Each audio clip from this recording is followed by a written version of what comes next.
Okay. Continue. All right. So the topic today is the incubation programs. And to firstly go a little bit about what is an incubation program and why do we need it, I have a bit of a background information. I think we need to know a little bit about innovation and entrepreneurship in Switzerland, and of course also in healthcare. I have some facts stated for you guys. It's a nice and well-known fact that Switzerland has been the most innovative country in the world for 10 years. So this is something that we do quite well, obviously.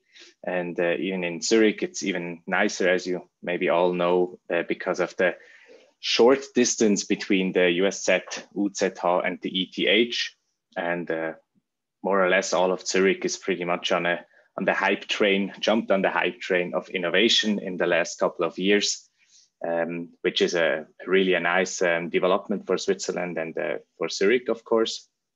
I can say that in Switzerland, half of the founded companies are still active 5 years later. I mean, this is quite nice. Often people say that 1 in 10 fails, but here after 5 years, it's 5 of 10 are still active, and also nicely shown that over 60% of these companies are in the healthcare companies. So you've chosen a good field to be entrepreneurs in. We have around 45,000 companies founded in Switzerland in 2019, which is a lot. But also think about this is everybody who is founding some kind of company. So this is not only startups or in the traditional startup way. This can also be a consultant who opens up a consultancy and is not developing a product. But still, there's around 7,000 startups, which we define as startups, the SECO, which is a nice number in Zurich. And I think we all know that most of these startups are in some way linked to the academic field, to the university, or of course the ETH. And not to forget about all the Fachhochschulen. I don't even know what's the name in English, but the ZHAW, for example, they also invested in innovation in the last couple of years and have their own incubation programs and stuff. Startups are diverse, and it's an average of 13 employees after these 5 years. I have to tell that the majority is male, which is of course not very nice, although I have to say that in the University Hospital, my experience is that it's a 50-50 diversion between male and female. And also with a good example here, Christina, who of course acts as the CEO of her own startup. So what I want to say with that is just innovation is becoming bigger in Switzerland, and it's also shown in the numbers. These are the numbers for the investments in Switzerland. So you see it's 2 billion francs in 2019, and you see quite nicely that in the last couple of years, so between 2012 and 18, it was somewhat steady, and then in 18 it was really a rocket ship. It took off, and in 2020 the numbers are not yet out, but they are more or less the same as in 2019, even though we had the COVID pandemic. I think they're a little smaller, but really not that much. But it's over 2 billion invested. And I think this is a number that says a lot. Of these 2 billion, 800 million are in healthcare. And also because this is somewhat a radiology themed symposium, and also machine learning, etc. We have these categories which are specifically made for this kind of thing, the healthcare IT, for example, or the medtech, which also is a huge part of this whole portion of this cake. So we see this, the investors and the incubator programs and all the people who are active in this field are realizing that we do need innovation to be successful on an international stage. And it's also nice to see that in other countries who are, let's say, longer in the innovation game, for example, Israel, the total investment amount is around double what we have in Switzerland. So we say there's also still very much room for improvement. I would not be surprised if in 2, 3, 4 years, we would see 5 billion investments in Switzerland.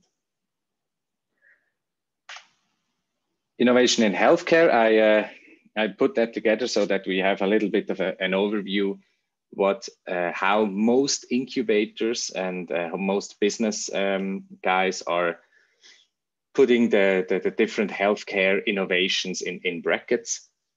And you see it's mostly this personalized medicine, big data, AI, and telemedicine, which is pretty big in Switzerland at the moment. But even more is also on the rise is the VR, AR, rehabilitation and operations of the future. Now, what I want to say also with this slide is that machine learning is part of pretty much every bracket. So you see patient-reported outcome measures or digital image analysis, IoTs, of course, wearables. So let's say the radiology, the machine learning, all this tech-based approaches, it's a pretty good starting field to get entrepreneurship running. It's pretty great to have so many innovations in these fields. And I would say it's just a little bit of a motivation if you're studying in that field that you've chosen wisely. There's a short overview about what is incubation. So incubation, as Christina said before, is mostly known as the jump from purely academic research into the translational science. So where you put your research results into products or therapies or services which you want to offer to the people. And to do that, there's of course often a couple of challenges. First and foremost, of course, there is the money problem. So you need funding, but there's also, and I mean, we discuss this often, it's a lot of knowledge that you need to acquire to go to the market. So from regulatory knowledge to legal knowledge, but also financial knowledge when you deal with these funding people. So this is the main reason why these incubation programs exist in the first place.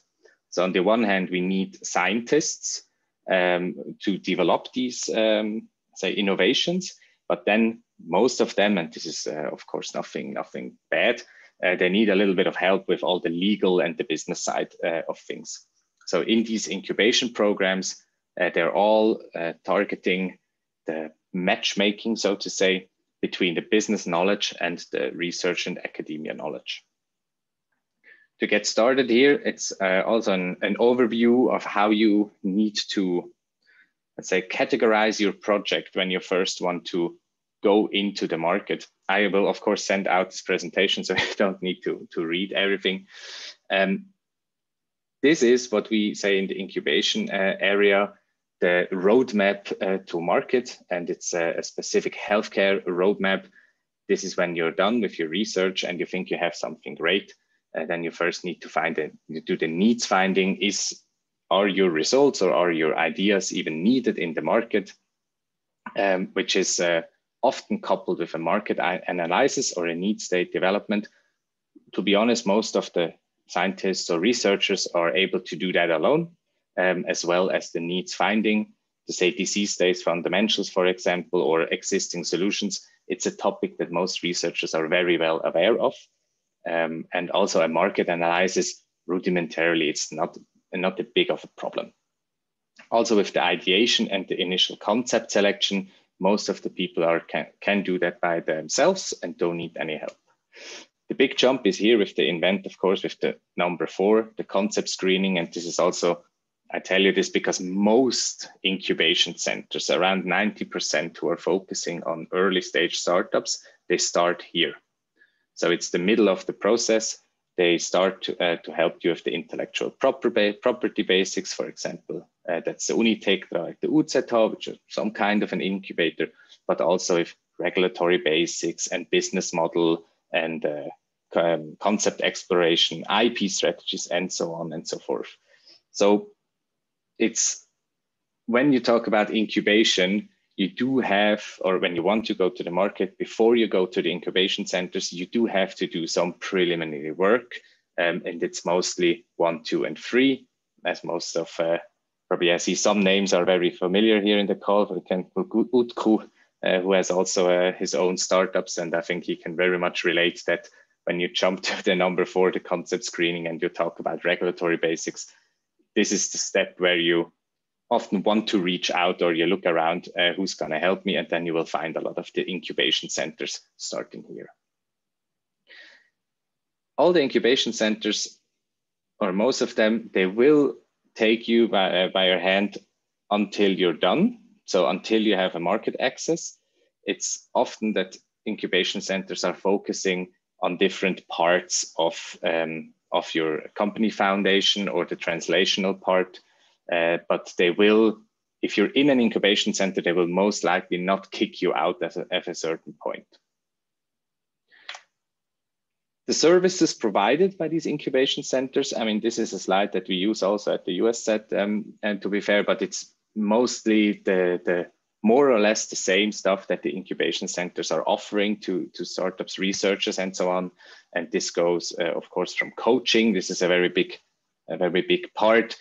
It's also, to be totally honest, the part that is quite easy for the incubation centers to offer, because you hire good people and then they can start working. It's other things that are more specialized, which you also have to look out in the incubation centers if they really have that.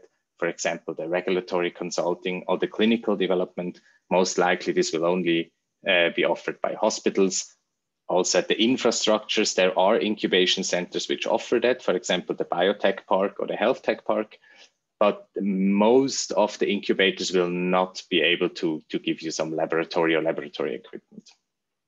Also IP support, it's not a lot of incubators have vouchers which you can use for lawyers. We can give you IP support, but it's not all of them. And also you have to check out. So all these offerings from the incubation centers, you will see on their webpage, and you will see that it's usually one of these 9 or maybe 3 or 4 of these 9.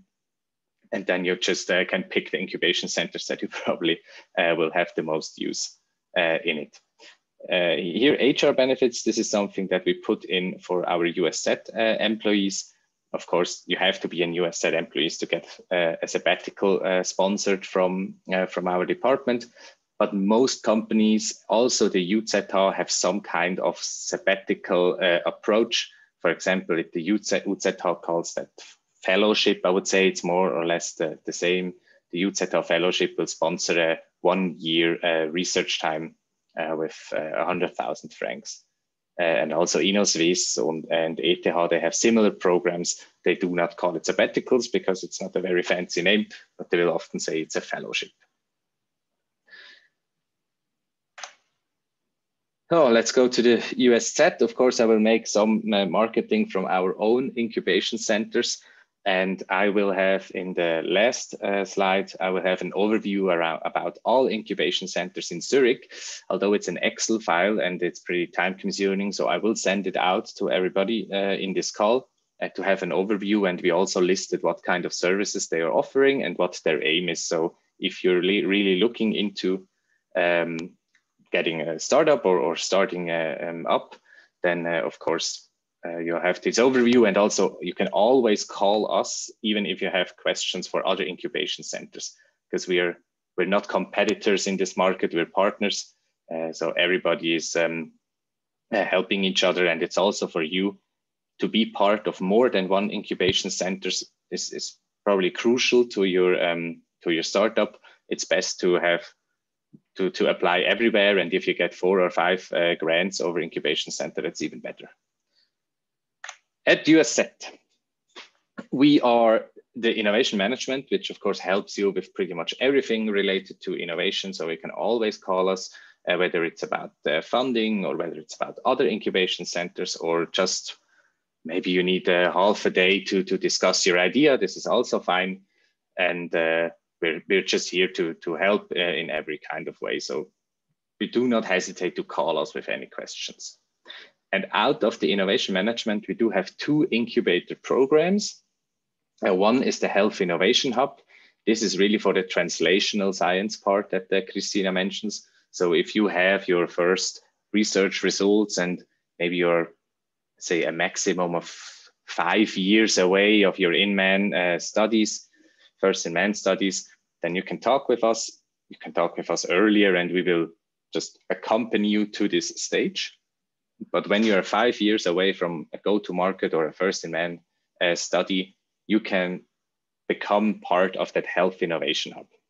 And the health innovation hub will support you along the way with creating your business plan and financial advice, and also give you some financial benefits or loans that we also administer. I go into detail in the health innovation hub later. The innovation pool is only for USZ employees, but I think a lot of in this call are from the USZ. Otherwise, there's also the part where you can talk to an USZ employee, and if the employee is applying for the innovation pool grant for this incubation center, then you can also be part of the project, of course. I'll also tell you a little bit more about the innovation pool. To go into detail, I mean, why do we have incubation centers in the hospital? The Health Innovation Hub, our main incubation center, you do have some benefits that other incubation centers, for example, from the city of Zurich or private incubation centers cannot give you.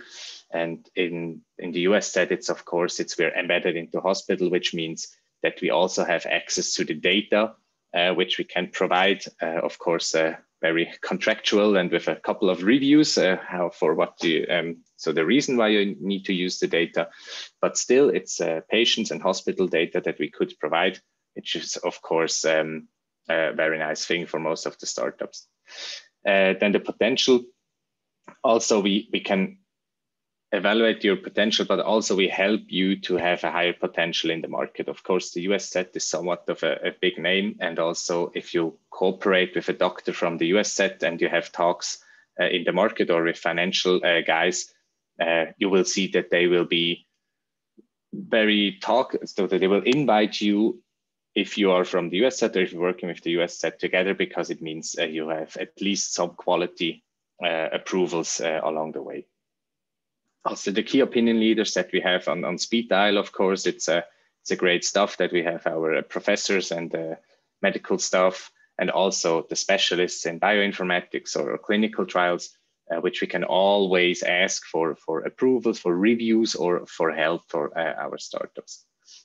And the fast feedback loop. So I say, if you're working on studies and if you're not in the market yet, so you're more or less in a preclinical environment, it's of course nice to be incubated at the hospital, and you can just, if you have any questions or if you need to have some medical knowledge, you can just talk to us in a really uncomplicated way, and as much and as often as you like.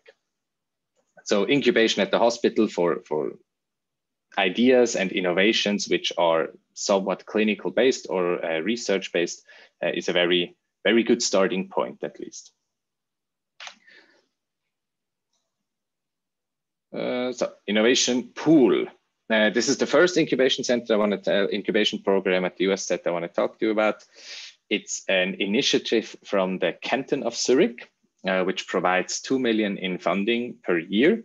And we aim to approve around 15 to 20 proposals per year. And as I show you here, it's around also with this really nice increase of applications. Of course, the chance to get approved is lower, but from an innovation perspective, it's a really nice development that we have around 50 applications per year in 2020. And I can tell you, we do have a call for applications twice a year. And the first one in 21 has been, is closed now. And we had 46 applications just with one call. So this number is likely to double. Which also shows that there's a lot of innovation going on. It's a very nice environment also for you to get started on your idea, and you will most likely find a lot of people who accompany along the way. And if you need to have a contact within the US set to probably also get one of these funded proposals, then you can also, of course, reach out to us, and we will look into your idea and then matchmake you with a clinical expert, a clinical clinician, or an expert from the US set. Just a short over the innovation pool, we changed the funding requirements as of 2019. So it's very open now. You can most likely, you can pretty much come with all of your ideas and all of your funding requirements. So whether it's a personal, whether you need some FTE or whether you need some lab equipment, or whether you need some money to set up a study, have regulatory aspects in it, you can pretty much apply for everything. And it will be reviewed by our commission, which are five chief medical doctors at the USZ from different departments, and they will rate anonymously the applications, and then the best rated will pass, of course. There is a digital process tool, so it's also pretty easy to apply. As I said before, just reach out to us and we will help you to an application or matchmake you with an USZ doctor if you want to, if you're not at the USZ. The whole process to just go quickly through it is we have 2 calls a year for this incubation program. The call is via intranet or this tool, so you need to have some contact at the USZ. Then we will have a review of all the proposals. This is the commission that I review within the team, and then we'll send it to the commission. It's called the Commission Innovation, and they will review your applications. This is also, I tell you this because this is also the process that most of the incubation centers go around. So you will have to have some documentation or application to show, and then they will have a commission. You can mostly you see the commission on the websites, so you know what kind of people you're dealing with, and then they will rate your idea, and if you're above a certain threshold, you'll get into the program. Also for us, it's the same. If the approved projects have a setup, and then we'll go with controlling from the USZ. The process is open in April and September, and it takes around 1 month until you have your yes or no answer. The Health Innovation Hub. So this is around the innovation pool, and now the Health Innovation Hub, which is our Leuchtturmprojekt. It's our most beloved project, as to say, it's the one that we have been working on the last 2 years, and it's the official USZ incubation programs for USZ employees or startups, and it's also helping you with going to the market. I mean, the innovation pool, it's just more or less a financing instrument, but the Health Innovation Hub is providing you all the services that you have seen before, from coaching to business plans to financial support and so on. We do have 3 phases in this Health Innovation Hub. So we do have the discovery process, the delivery, and the venture process. When you apply at the Health Innovation Hub, or when you have a first discussion with one of our innovation managers, you will start at the discovery phase, and we will have to review your applications with 2 or 3 key opinion leaders from the USZ, to also get a scientific review from our own people. And of course, we will also reach out to the IT department or to the head of research and so forth. And if you get the approval, you also receive sponsorship from the USZ, and we will start working with you and get the prime information for your idea and your startup. So our innovation manager will have most likely a couple of meetings with you to establish the information and also to know where are the gaps in your startup, in your business, and how do we work to get to a full business plan and to a status where we can have external funding coming in. So you will have to have a pitch deck requirement, you will have to have a business plan and so forth. And if you start with that, we will start with the delivery. So if the basic information is here and you have the approval from a key opinion leader in the USZ, we can take you into our portfolio, and then you receive the full service spectrum from the innovation manager. So over the time of 12 to 24 months, you will be able to have as many meetings as you like, more or less, with our innovations manager, and we will determine if you need infrastructure or data or other resources that we can help you with. And we also have a low, it's not a lot in this process, but we have some money that we can, of course, have to get coaches in or to support you with the writing of further grants and stuff. If you're done with your business plan, you will enter the venture stage, which we will help you to get money from the market. So the traditional venture capitalists or the other finance guys. We have a person who is specialized in this and will also deal with you all the financial questions that come along with in this stage, which is a lot. And to be true that most people, including me, it's very complicated when you firstly have to when you have to establish a finance plan the first time or a liquidation planning and stuff. I think Christina can tell you all stories about the Excel she did in this stage. It's horrible if you don't have somebody who helps you.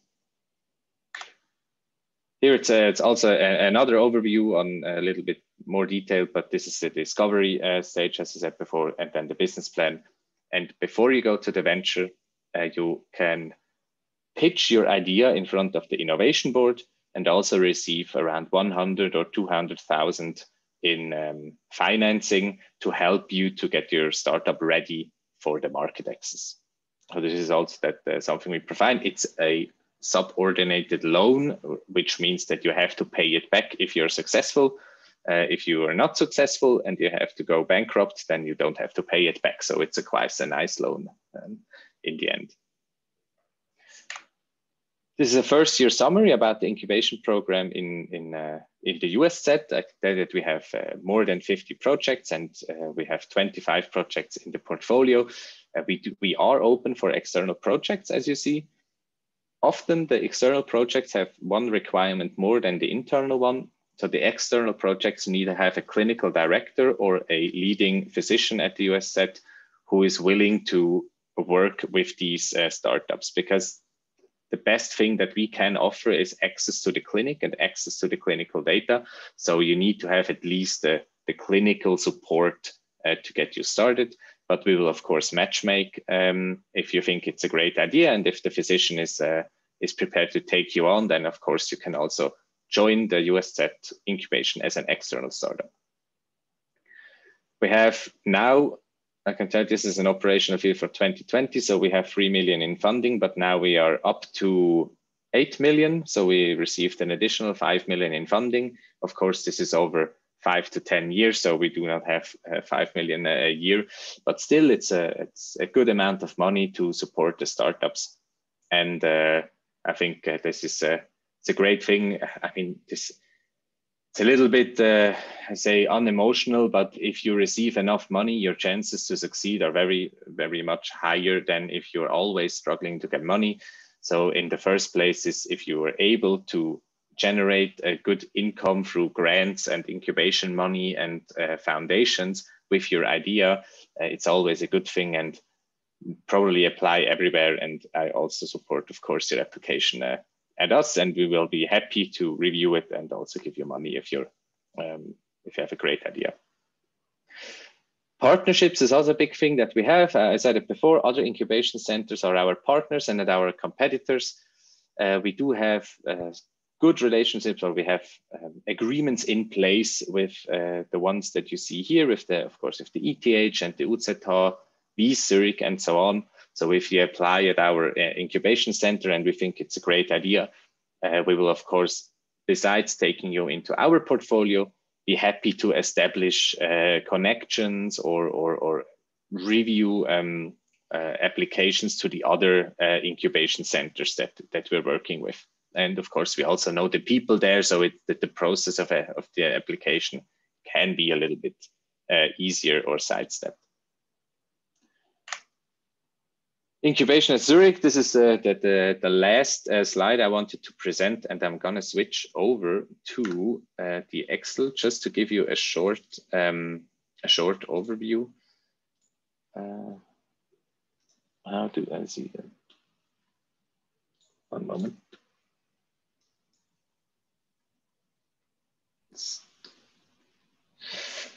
Share screen. Here we go.